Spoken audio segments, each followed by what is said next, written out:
Cuando apareció esta cosa que llegaba de China, yo creo que agarró a todo el mundo con el pie cambiado, diríamos, ya sea el mundo político, incluso diría el mundo científico, que en teoría que debería estar mejor preparado, y también el mundo mediático.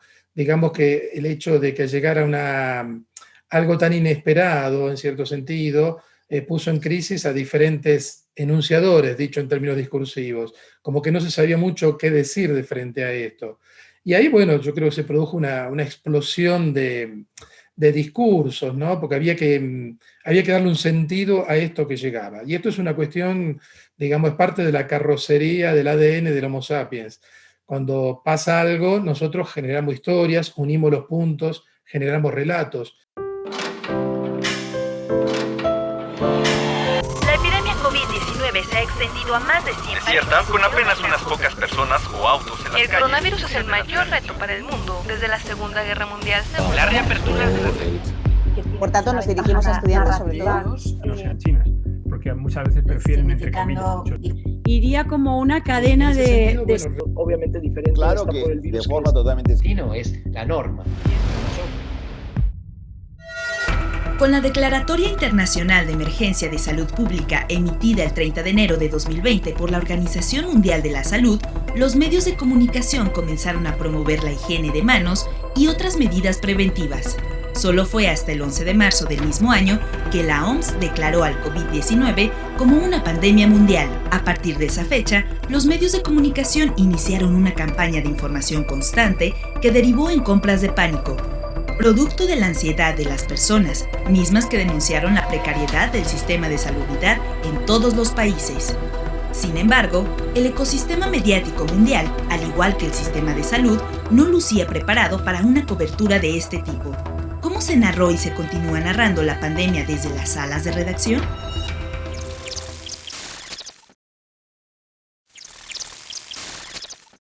Cuando el gobierno determinó la emergencia sanitaria y la emergencia nacional con toque de queda, lo primero en términos de imágenes fueron las infracciones al toque de queda y una gran cantidad de mensajes acerca de cuáles eran las actividades laborales permitidas para que hubiera menos personas en posibilidad de contagiarse en las calles.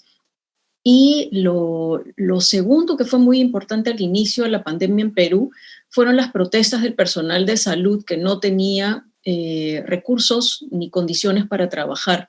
Entonces, estos temas y esas imágenes poblaron al inicio la prensa escrita y la diferencia, digamos, de la prensa, un énfasis que tuvo la prensa escrita que no tuvo tanto los medios audiovisuales fue tratar de incluir más fuentes científicas o más expertos especializados que pudieran decir algo acerca de las características del virus o lo que se conocía del virus, y también un poco más de prensa, un poco más de información internacional con la cual se pudiera comparar. Entonces hubo mucha información de la calle, principalmente en los primeros meses. En un primer momento, en enero, me pareció muy alarmante, ya antes de que cerraran Wuhan, te diría, y me sorprendió que el mundo no reaccionara tanto en ese momento. Luego, a partir de marzo, cuando empezó a tocarnos a nosotros, ya al resto del mundo, no solo Asia, ahí mientras todo el mundo entraba en pánico, yo vi, evaluando un poco lo que venía sucediendo en China y lo que estaba sucediendo en otros países asiáticos, fundamentalmente Corea del Sur y Taiwán, ahí tuve una visión más positiva, un poquito más optimista, que te diría que fue cambiando hacia mitad de año cuando las curvas empezaron a despegar en América Latina. Probablemente el mayor desafío que ha enfrentado el mundo y en particular América Latina en su historia reciente, y creo que en el mediano plazo vamos a salir bien parados. En el corto plazo vamos a sufrir y estamos sufriendo mucho. Y eso va a durar un año y medio más. hasta que logramos ver el impacto de la vacuna. Después yo creo que el mundo tiene mucha capacidad de aprendizaje, sí me preocupan los niveles de desigualdad que van a quedar, pero bueno, creo que como todo desafío, todos nuestros países, y en especial los latinoamericanos, tendríamos que surgir y estar a la orden de las circunstancias.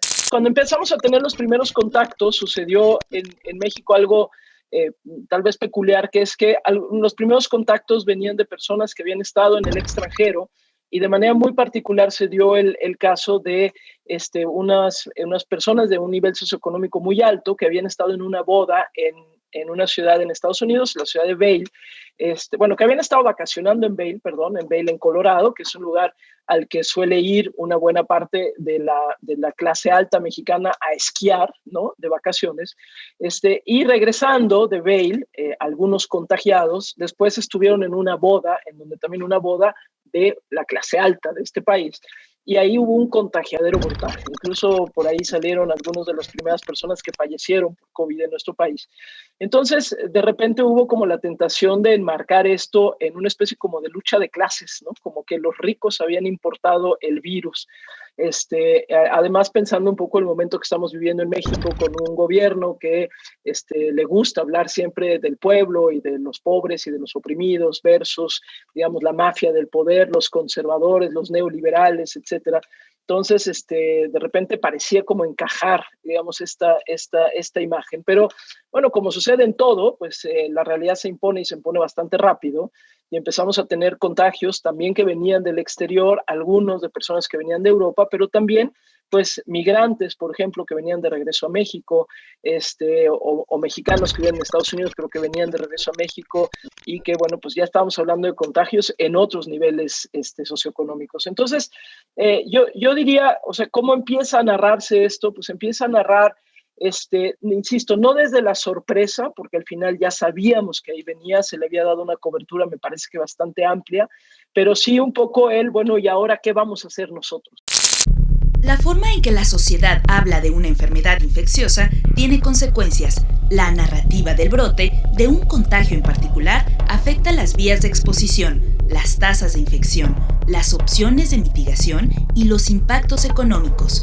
También puede llevar la estigmatización de individuos, grupos, lugares, comportamientos o estilos de vida particulares. ¿Cómo entender el nivel de preocupación y precaución provocado por el coronavirus y divulgado a través de los medios de comunicación? Si comparamos mediáticamente las dos pandemias, claro, en 1918, cuando fue la gripe llamada española o mal llamada española, estaba el cine y la prensa, no había la radio, es un fenómeno de la década del 20, ni siquiera la radio, estarían los radioaficionados comenzando en esa época. Claro, ahora el panorama mediático, la ecología de los medios es totalmente diferente, tenemos infinidad de medios, plataformas, generación de contenidos a cargo de cualquier ciudadano, de cualquier usuario, o sea que el panorama es mucho más complejo, diríamos, por la cantidad de actores mediáticos y de personas involucradas en esta red de comunicación.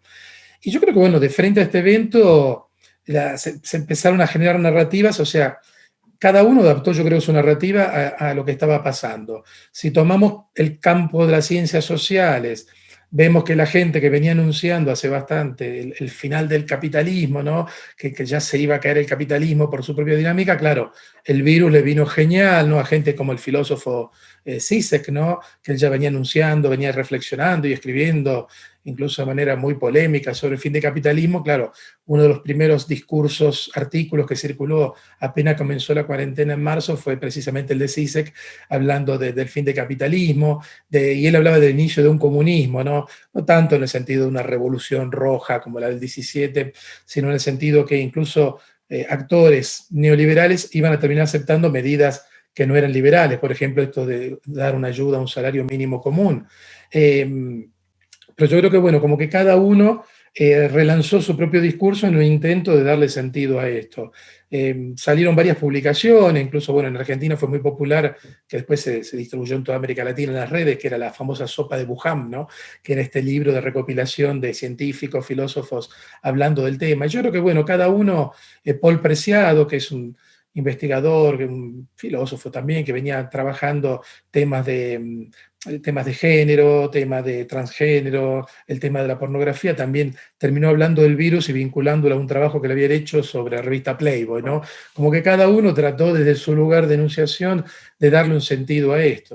Parece que desde el principio aquí en México la prensa escrita de manera muy particular se enfocó en lo que estaba pasando con el personal de salud, ¿no? ¿Qué pasaba con los médicos, las doctoras, los doctores, las enfermeras, los enfermeros, en general el personal de salud?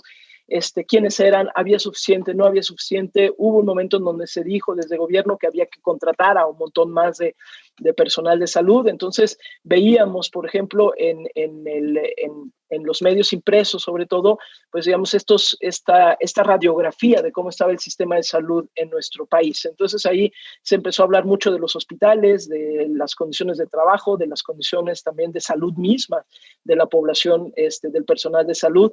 Y por ahí se empezó como a concentrar al principio muy buena parte de la cobertura, porque también al principio era muy difícil saber quiénes estaban contagiados y quiénes no estaban contagiados y cómo saber dónde estaban los contagiados. O sea, hay que reconocer una cosa, es cierto que en México no vimos nunca hasta ahora, y toco madera de que no suceda, pero no vimos imágenes como se veían en Italia o en España o en Nueva York de hospitales repletos y hospitales rebasados, ¿no? Nosotros en México esas imágenes no se vieron porque no sucedió de esa manera. Había hospitales saturados y hubo evidentemente momentos complicados. Hubo gente que pudo morir en un estacionamiento del hospital o algo así, pero no fue generalizado. Entonces, más bien aquí la prensa al principio estaba como concentrada en esto, en qué pasa con el personal de salud, cómo están atendiendo, y empezaron a venir también muy pronto protestas del personal de salud porque no contaban con el equipo suficiente, porque no tenían, digamos, la indumentaria, etcétera. Entonces hubo, creo que la primera parte de la cobertura, sobre todo en prensa, y ahora hablaremos de radio y televisión también, pero me parece que sobre todo en prensa sí fue sobre el primero, ¿qué es el virus? Y luego al mismo tiempo prácticamente es, ¿y cómo está nuestro personal de salud para operar en ello? Después ya empezamos a revisar algunos otros temas, empezaron a revisar algunos otros asuntos, como empezar a hablar de las víctimas, quiénes eran, quiénes estaban muriendo más, dónde estaban las personas que estaban muriendo más, pero sí me parece que hubo aquí un hincapié en el personal de salud. Primero también creo que nos agarró a todos medios con la guardia baja, también a los medios, en cuanto a la preparación. Cubrir una pandemia, yo porque tenía un mínimo de conocimiento, porque a mí siempre me interesó esto del impacto de otras amenazas en la geopolítica, no las amenazas más obvias, no la amenaza de conflictos bélicos, sino la amenaza del cambio climático, la amenaza del cambio cultural, la amenaza de pandemias. Ahora, estábamos muy poco preparados para enfrentar un desafío de esta dimensión. Hacia adentro, hacia afuera, con nuestros contenidos, con la presentación de la pandemia a nuestras audiencias, y hacia adentro con la organización de la gestión diaria de los medios. Que esa organización siempre, quieras o no, repercute en la cantidad y en la calidad de los contenidos. Entonces, como nos sucedió a todos, primero tuvimos que reformularnos en términos organizativos y después aprender todo lo que significaba una pandemia. O sea, ponerte a estudiar desde epidemiología hasta las variables de los sistemas de salud en América Latina, a el impacto psicológico sobre la educación, a cuáles son las mejores plataformas de trabajo digital, de educación digital. Todo nos obligó a dejar todo nuestros conocimientos y empezar de nuevo, básicamente, a una velocidad que era diaria, porque la avidez de la gente por información, por certezas fundamentalmente, se disparó tanto como la curva de contagios en Europa. Y eso nos planteó a nosotros, nos ubicó a los medios ante un desafío lleno de oportunidades, porque era conectarnos con nuestras audiencias a un nivel que nunca habíamos tenido, porque la demanda era gigantesca, nuestros consumos se crecieron por 2 o 3. Pero también el desafío de darle información confiable en un momento que todo era incerteza, y lo otro, trata una cuestión básica y que creo que seguimos enfrentando a eso día a día, es cómo ir manejando los niveles de alarmismo, porque eso también fue una discusión diaria, no solo el aprendizaje de lo que representa una pandemia, el aprendizaje del comportamiento y la vida de un virus y de la relación de los hombres con el virus, sino también cómo evitar que eso generara comportamientos de pánico y más, sobre todo sabiendo que venía para largo.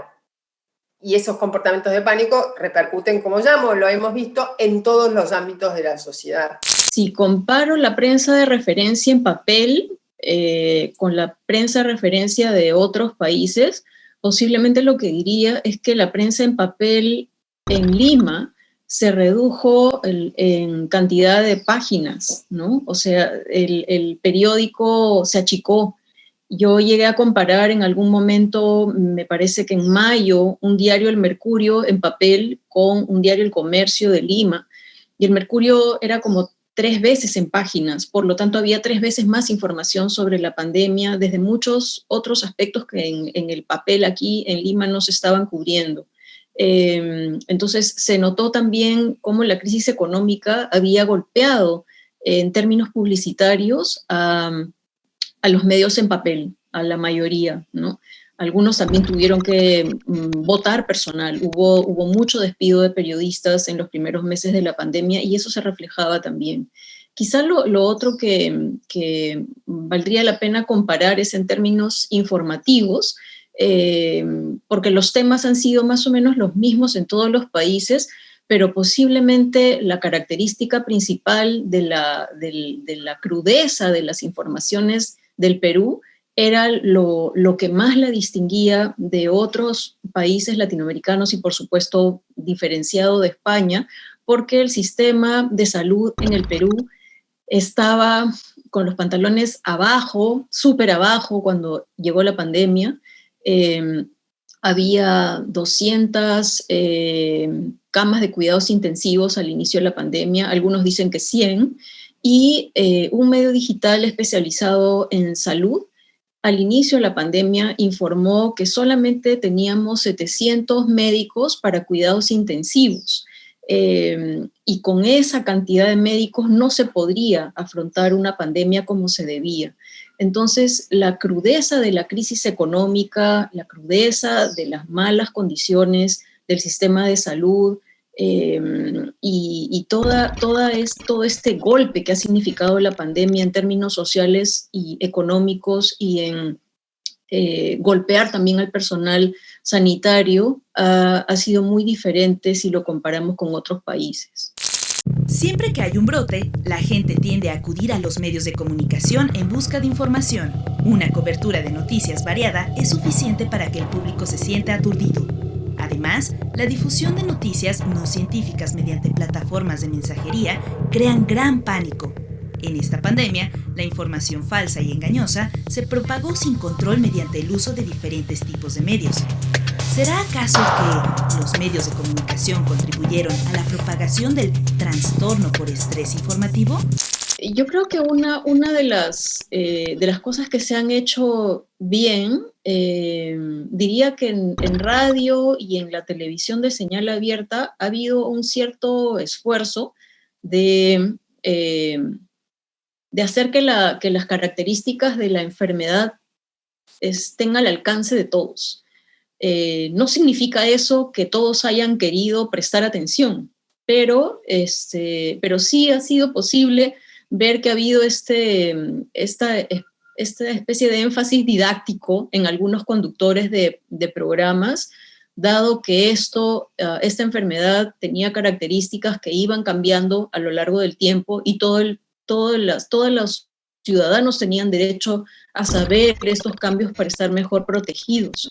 Ha habido otro medio digital que no mencioné antes y que también me parece muy importante de acuerdo a cómo ha reaccionado y cómo se ha desempeñado durante la pandemia. Se llama Ojo Público y es uno de los medios que, a diferencia de la mayoría, le dio mucha importancia a lo que estaba ocurriendo en pueblos indígenas, de la Amazonía especialmente, porque la pandemia afectó masivamente a pueblos indígenas amazónicos, donde las condiciones de salud son peores que en todo el resto del país, ¿no? O sea, incluso en población indígena andina hay un poco más de cobertura de salud, un poco más de presencia de médicos, pero por la dificultad de la distancia de la Amazonía y porque normalmente esos son puestos de salud o centros de salud u hospitales de salud que normalmente están desprovistos de suficientes medicinas y siempre con menor cantidad de personal que el que requieren. Este fue un medio que utilizó muy bien una red de colaboradores, de periodistas regionales o locales, para ser uno de los primeros que tuviera información más o menos actualizada de cómo la pandemia estaba afectando a población amazónica que venía ya con otros problemas de comorbilidades o, en el caso de los niños, anemia o desnutrición, ¿no? Entonces sí ha habido algunas buenas prácticas que han sido muy, muy visibles durante este periodo.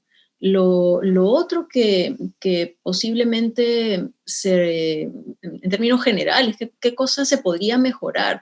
Posiblemente que haya un poco más de posibilidad de investigar la corrupción que ha habido también durante las compras estatales en este periodo. Ha habido información acerca de eso, especialmente por parte de los programas dominicales de televisión. Ha habido ya evidencias de que en la policía ha habido oficiales que se han aprovechado de la flexibilidad que hay en momentos de emergencia para hacer compras más rápidas, más flexibles. Y entonces esta posibilidad de fiscalizar el uso del dinero público no ha sido generalizada en los medios nacionales, ¿no? Solamente en algunos medios que han cumplido esa labor. Y dado que los recursos en este momento de crisis son escasos, ¿no? Ese rol de los periodistas tendría que ir a la mano de esta necesidad de sumar, ¿no? Porque en medio de una emergencia, el relato predominante dice todos tienen que sumar, y los que disienten un poquito, los que hacen un señalamiento de un error, los que hacen un señalamiento de que están habiendo más muertes que las que están realmente reportando, normalmente las autoridades lo ven como una mala onda por parte del periodismo, ¿no? Y entonces los periodistas ahí medio que se repliegan para no ser discriminados por parte de las fuentes oficiales. Posiblemente hay que persistir un poco más en que no es todo el tiempo el papel del periodismo sumar, sino que también hay que hacer señalamiento e investigación de las cosas que pueden haber sido faltas o delitos en el tiempo de la pandemia. Tenemos que alimentar la ilustración digital, el alfabetismo digital, el tratamiento de datos. Nosotros en La Nación tenemos un grupo de trabajo que es LNData, que tiene una experiencia fenomenal, que hacemos, por ejemplo, con el caso de los muertos. Nosotros veníamos tratando de saber el verdadero número de muertos. Es imposible en la Argentina, Alejandro, porque las cifras de muertos año a año se publican 2 años después de terminado el año. O sea, las cifras de muertos del 2020, que nos permitirían comparar con los muertos de años anteriores para saber así un dato fundamental de una pandemia, que es el exceso de muertes, recién lo vamos a tener dentro de 2 años. Lo que hizo Federico fue abrir ese camino y obligar al Estado a blanquearlo. Para nosotros eso resultó difícil, muy difícil, porque nosotros planteamos otro camino de trabajo, que es el acceso a las bases del Estado. Él lo que hizo es, en base a la publicación y ahí a la carga, fue sacando otros cálculos, otras fórmulas. Nosotros buscamos un camino, él buscó otro. Lo que creo es que con los datos tenemos que seguir buscando caminos para el procesamiento, para la comprensión y para la comunicación accesible. Y es fundamental. Y está mostrando que ha sido la columna vertebral de la cobertura de la pandemia, en todos los países. Lo que pasó es que empezamos a ver una televisión como íntima, ¿no? Es decir, empezamos a ver a la gente desde sus casas, que también eso fue una cosa muy peculiar. O sea, estéticamente, pues un poco lo que estamos haciendo ahorita también, pero la estética de la televisión cambió radicalmente. O sea, de repente tú veías primero lo que cada quien quería privilegiar desde su casa, ¿no? Que con frecuencia son libreros o con frecuencia son como los lugares en donde uno se puede ver un poco más culto, ¿no? Pero también era eso, la cámara se metió a la casa del columnista, del opinador, del conductor de televisión, y creo que eso fue al principio como una cosa muy peculiar, ¿no? No era como ¿y esto cómo se come, no? Incluso me da risa estos programas de tertulia, por ejemplo, donde puedes tener a 4 o 5 personas invitados, cada quien desde su casa, pues estéticamente estás viendo 4 o 5 espacios diferentes, o sea, que a veces hasta visualmente hasta puede chocar, ¿no? Pero bueno, entonces creo que esa fue la primera cosa, ¿no? Meternos a la casa de quienes estaban ahí.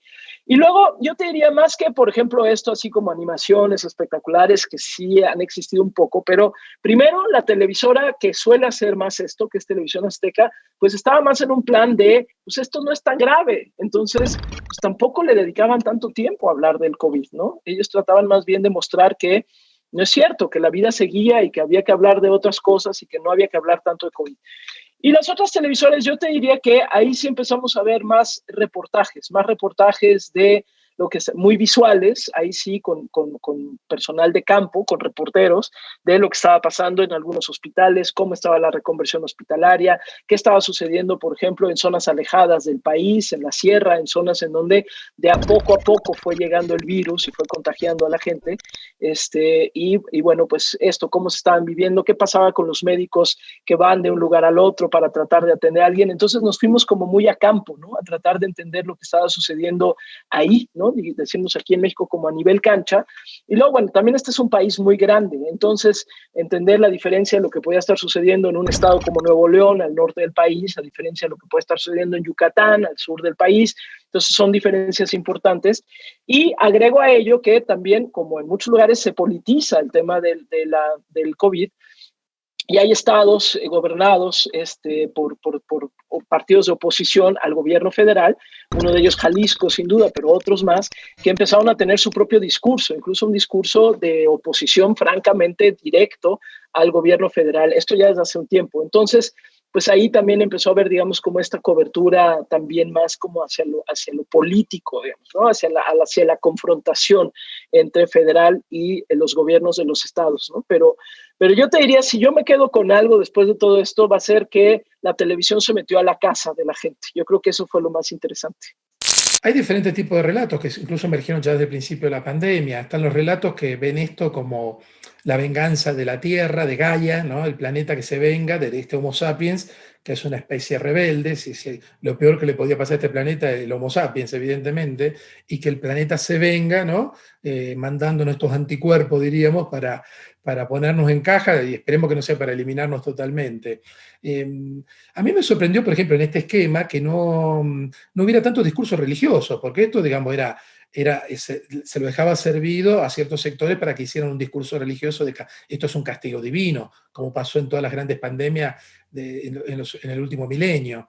Yo creo que ahí, bueno, no sé, en algunos lugares, por lo menos en Occidente, en ningún momento, no sé, el Vaticano podía haber explotado esto, pero obviamente no fue por ahí. Después están los discursos más de tipo, bueno, ya mencioné antes el del fin del capitalismo. Yo creo que, bueno, es el intento de darle un sentido a esto, ¿no? Es el intento de darle un sentido, pero yo creo que va a pasar años y va a haber muchos más relatos, porque esto después se va a empezar a contar en la ficción. Se harán nuevos relatos, porque uno fue el relato del primer impacto, cuando nos tuvimos que encerrar. Si esto se vuelve una cosa habitual, si vienen otras pandemias, ya nos estamos habituando dentro de esta misma pandemia a los ciclos, ¿no? Antes teníamos el ciclo de las estaciones, o teníamos el comienzo de las clases y el final de las clases. Ahora a lo mejor nuestra vida entra en otro ritmo. Son los ritmos quincenales de encierro y liberación y nuevo encierro. Veremos qué forma adopta eso y qué ritmo narrativo también adopta todo esto. La epidemia COVID-19 se ha extendido a más de 100 países. Es cierta, con apenas unas pocas personas o autos en las calles. El coronavirus es el mayor reto para el mundo desde la Segunda Guerra Mundial. La reapertura de las... Por tanto, nos dirigimos a estudiantes sobre todo. No sean chinas, porque muchas veces prefieren, entre comillas, mucho. Iría como una cadena de obviamente diferente. Claro que de forma totalmente... Es la norma.